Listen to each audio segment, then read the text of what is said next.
April 20th, a date that would echo through every newsroom, every space forum, every quiet corner of the internet where dreamers gather to watch humans try to touch the stars. The sun rose over Boca Chica Beach that morning the way it always does, slow, golden. Indifferent to what was about to happen on the sandy stretch of South Texas coastline where the Gulf of Mexico kisses the edge of America. But the people gathered there knew they had been waiting for years. Some had driven across states. Some had flown across oceans. They came to witness something that had never been done before. At 9:33 a.m., the ground started to shake. She was a giant, nearly 400 feet tall, almost 5,000 tons of steel and fuel and ambition stacked on a single launch pad. 33 Raptor engines on the booster. 6 more on the ship sitting on top. Together they would unleash a fury that hadn't been felt on this planet since the Saturn V left for the moon, and even that old beast couldn't match what was about to happen. The countdown reached 0. A bloom of orange erupted beneath her. Then another. Then a wall of fire so bright it turned the morning sky white for a heartbeat. The sound came a second later, a deep, ground-tearing roar that rolled across the beach and out over the water. Cameras shook. Phones trembled in steady hands. Reporters who had covered launches for decades stood frozen with their mouths half open. Starship lifted, slowly at first, almost lazily. The way something that heavy has to move. And then, with the patience of a creature that knows it owns the sky, she climbed. But she was already wounded. In the first few seconds, 3 of the Raptor engines on the booster went dark. Just like that. Gone. A small explosion flashed beneath her thrusters. A brief stutter of light against the morning, and another engine died. 6 out of 33. Almost a fifth of her power lost before she had even cleared her own shadow. She kept climbing anyway. The engineers at SpaceX had built her for this. They knew that out of so many engines, some would fail. So they wrote the code to compensate. When one engine dies, the others adjust. Some push harder, some ease off. The thrust shifts and balances itself so the rocket doesn't tilt and tear itself apart. It is a kind of mechanical grace, a silent conversation between dying parts and surviving ones, all happening in milliseconds while a 5,000-ton beast tries to escape gravity. She burned through her fuel at 16 tons a second. 16 tons. Every second. Most cars don't burn that much in a year of driving, and as the fuel left her belly, she got lighter, and the surviving engines adjusted again, holding her steady against the pull of the Earth.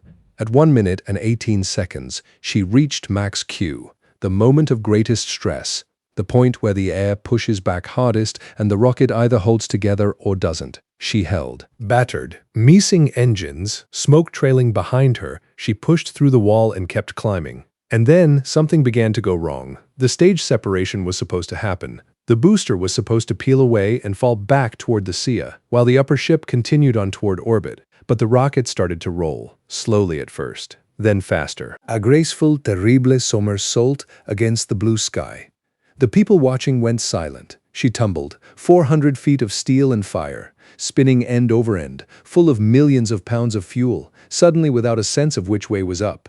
There was nothing the rocket could do, nothing the engineers could do. Out of control, she became a danger to everything below her, a flying bomb waiting for the wrong patch of ground to find. So they killed her. Somewhere in a control room, a button was pressed. The self-destruct command went out, and high above the Gulf of Mexico, Starship tore herself apart in a final, blooming flash of orange. Her pieces scattered across the SEA. Air fuel burned away in the open air. The sound of her ending rolled back toward the coast minutes later, a deep, distant boom that the people on the beach felt more than heard. And then something strange happened. The SpaceX team cheered. They threw their hands in the air. They hugged each other. They were laughing and shouting and pumping their fists like a football team that had just won the championship, because to them this was not a failure. This was data. This was a rocket that had cleared its own launch pad. This was a machine that had survived losing 6 engines and still climbed past max Q. This was years of work proving that the impossible could at least be attempted. Elon Musk took to his keyboard and wrote a single message. Congratulations to the team. Lessons learned next. Test in a few months. The company's philosophy has always been simple. Fail fast, find the problems, fix them on the next rocket. Don't get attached to perfection, get attached to progress. But the ground around the launch pad told a different story. Down at Boca Chica, the dust was still settling, and when it cleared, the damage was worse than anyone had expected. The launch mount, the great steel structure that held the rocket, had survived. But the concrete beneath it had not. Where there used to be a flat pad of reinforced ground, there was now a crater. A genuine, gaping hole in the earth, as if some prehistoric meteor had landed there. Chunks of concrete the size of dinner tables had been ripped out and flung in every direction. The raw power of those engines, 15 million pounds of thrust pressing down on the ground, had simply torn the world open beneath them. Some of those chunks may have been the very reason engines failed. As the rocket lit up, pieces of concrete were flung upward at terrifying speeds. They smashed into the underside of the booster. They struck the engines. They damaged the fuel tanks sitting nearby. The very ground the rocket had stood on had become shrapnel. 10 kilometers away, a man named Luis was filming. He had lived in Boca Chica for years. He had watched SpaceX grow from a quiet experimental site into the loudest neighbor on the Texas coast. He had filmed dozens of tests. But this one was different. He said it felt like an earthquake. He said his stomach shook inside him. He said the whole world rattled, and that even from 10 kilometers away, he could feel the rocket in his bones. His car wasn't so lucky. 3 windows were blown out. A vehicle parked next to his, owned by another person who had come to film, was hit by chunks of concrete the size of bowling balls. In the nearby town of Portisabel, something stranger happened. Dust began to fall. Fine particles raining down from the sky like a quiet, gritty snow, settling on porches and cars and rooftops miles from the launch site. People posted photos of their windshields covered in it. A reporter tweeted about the reports coming in from worried residents. No one had warned them. No one had told them their morning would end with dust from a rocket settling on their lawns. And then there were the birds. The coast around Boca Chica is a sanctuary. Migratory birds rest there. Endangered species nest there.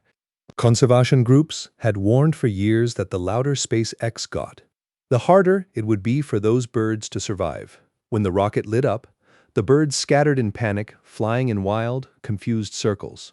Some never came back to their nests. The American Bird Conservancy had already raised alarms the summer before. They said the constant testing was pushing fragile species closer to the edge. And now, after the lewdest day Boca Chica had ever seen, those warnings felt heavier. For SpaceX, the path forward is complicated. There is pride, yes. They built something no one else has built. They lit 33 engines at once and watched them lift a building-sized rocket off the planet. They proved their design could survive damage that would have ended any other vehicle. They gathered data that no simulation could ever provide. But there is also work. The launch pad needs to be rebuilt. The fuel farm needs to be repaired. The environmental concerns need to be answered.